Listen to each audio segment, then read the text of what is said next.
চিত্রনায়িকা অমর খানি কিছু কথা বলবে, কথাগুলো খুবই গুরুত্বপূর্ণ, কথাগুলো আপনারা শুনেন।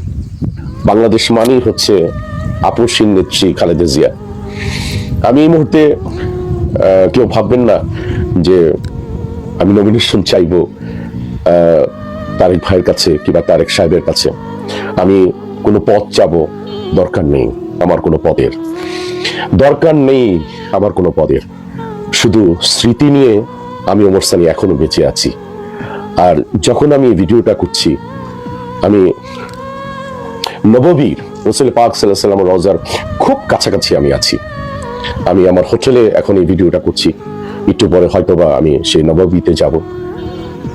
আপনি কি জানেন, সেই নববীতে গিয়ে আমি আপনার জন্য শুধু বলবো, আল্লাহ, আপনি, আপনার হাজবেন্ড রাষ্ট্রনায়ক, শহীদ রাষ্ট্রনায়ক জিয়া রহমান স্যার, আপনার সন্তান কোকো ভাই, আল্লাহ যেন জান্নাত নসিব করেন।